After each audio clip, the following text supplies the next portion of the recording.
A New York Newsday poll finds that crime is still the #1 concern facing New Yorkers. It's estimated that a murder is committed every 22 minutes, a burglary every 20 seconds. Michael D. Pasquale is the author of Streetwise Safety, a personal guide to crime prevention and self-defense. Michael, good morning. Good morning. Now, I know we're going to discuss some tips and techniques on how to prevent crime, but first, let's just speak generally. Sure. How much can it really help to learn all of these things when you're actually attacked? I think it can help quite a bit, and I do believe that self-defense doesn't start from the physical side. It starts from the mental side. It's very important to understand your surroundings. So people, I think, have the misconception that they say self-defense.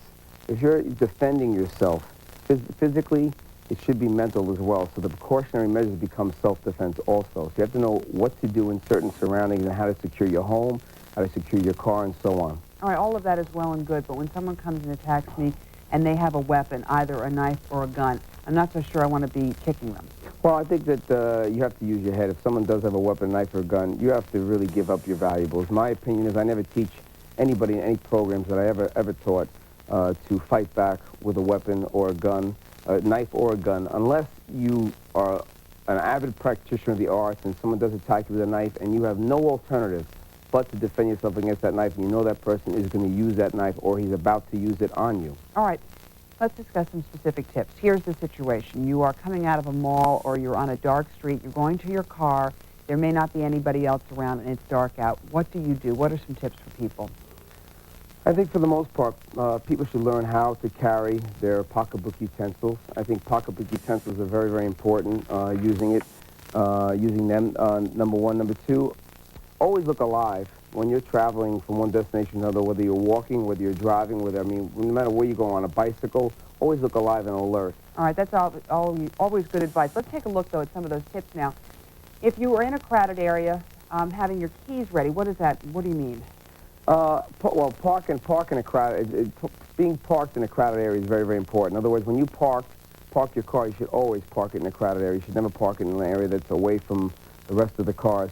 Having your keys available is always something that's good advice, only because if you know how to use your keys, when a person does attack you, if you're at your car and you're about to go into it, you can defend yourself with your keys, using it as a very, very good defensive move. And what about actually checking the car both underneath and in the car? I think that checking your car underneath is very, very important, because there's been statistics where people have cut people's legs with razor blades. Checking behind your seat, in the back seat of your car, is very, very important, so no one's in the car. Never leaning forward and going into the car head first when you're putting packages in the car, because it's very easy for someone to shove you right into the car. Always look at your surroundings. Once again, when you're walking and you're in a mall or you're going to the car from work, always keep an eye out around you. It's very important. All right, on that very positive note, why don't we get up and see if you can show me a thing or two? I sure will, definitely. Okay. Let's do it. Okay. First thing I'm going to show you is... I'm going to disconnect for 1 second. Okay. All right. From behind, if someone does come up from behind, let's assume you're at an ATM machine and someone does come up from behind and grab you. No matter how they grab you, you're hitting the vital areas of the body. Here I am getting my cash. Okay, and all of a sudden they grab you. They go to grab you like so to pull you away. You take your foot. Vulnerable target area for a man is the instep of the foot. Okay. So you're striking 1. Now you're leaning to the side, just shifting your hips and striking to the groin is 2. From here, straight down. 3, you're just turning around, claw hand like so, going to the eyes. Remember, the eyes are a very vulnerable target area. Stick a finger in the eyes, and the person won't move. He won't go anywhere. He'll go right down. Okay? Let's try a little faster. Okay. I want to see you ki also. Ki is very important. Ki is a self-exerted loud shout, like, hey! Okay, I don't want to scare you too much. Ken, okay? where are you? Okay, but that's very important, because it's the element of surprise. Ready, go. That's it, strike. That's it. Hey, that's it. Very, very nice. Very nice. And you also have finger locks. You gave a finger, you could. Okay. Oh, I'm a wreck. Okay. Now, what happens actually when I've got you turned around? What's a good way to get the eyes, which I know eyes are a vulnerable spot? Good way to get the eyes. If someone's going to grab you, intercepting is very important. It's like praying. Okay, if I go to choke you, which is very common. How about the fetal position? What happens is you pray like so, but you come out like so. When you come out, you're intercepting my motion, so you're blocking past your shoulders. Okay. Now, immediately as you block, these should go right to the eyes. All right, Michael, very quickly, because we're running out of time, I want you to show people the pen attack, because we always have a pen handy. Very, very common utensil to use. I'll show you the attack. The attack I'm going to show you is a swipe to the eyes, a swipe to the throat, and a strike to the throat. Why are you swiping to the eyes first? Because when a person sees it coming to the eyes, they back up. So they open their target area here, which is the throat. So when you strike, and then you strike. You can strike in here, strike up.